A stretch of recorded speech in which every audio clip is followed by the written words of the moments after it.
ଓଡ଼ିଶା ପୂର୍ବ ପ୍ରାନ୍ତର ଗ୍ରାମ ବିକାଶ ଗତିବିଧିର ଏକ ପ୍ରାନ୍ତୀୟ ପ୍ରଶିକ୍ଷଣ ଶିବିର ନଭେମ୍ବର 12-13 ଦୁଇ ଦିନ ଧରି ଗଞ୍ଜାମ ଜିଲ୍ଲାର ପିତଳ ଗ୍ରାମରେ ଅନୁଷ୍ଠିତ ହୋଇଯାଇଛି।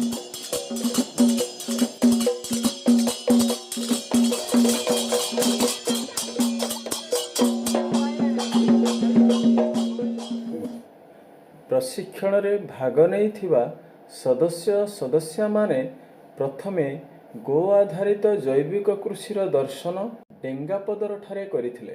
ଏହାପରେ ପ୍ରଭାତ ଗ୍ରାମ, ଯାହାକି ଆଦର୍ଶ ଗ୍ରାମ ବ୍ରାହ୍ମଣଛାଇର ଦର୍ଶନ କରିବାକୁ ଯାଇଥିଲେ।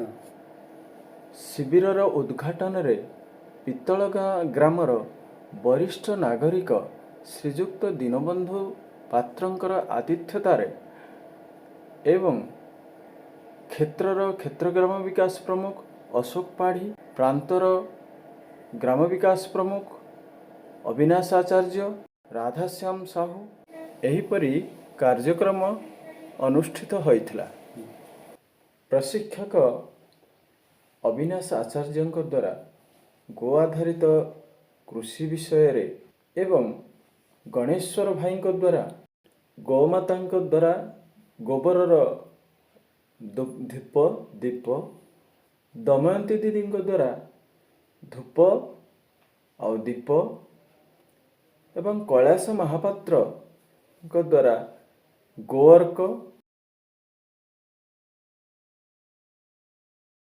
ଯୋଗର ପ୍ରଶିକ୍ଷଣ ଆଉ ସବୁଠାରୁ ବଡ଼ ବିଷୟ ହେଉଛି ପୂର୍ବରୁ ଆମ ଘରେ ବ୍ୟବହାର ହେଉଥିବା କିଛି ଅତୀତର ବିଷୟକୁ ମଧ୍ୟ ପ୍ରଦର୍ଶନ କରାଯାଇଥିଲା। ଧନ୍ୟବାଦ, ନମସ୍କାର।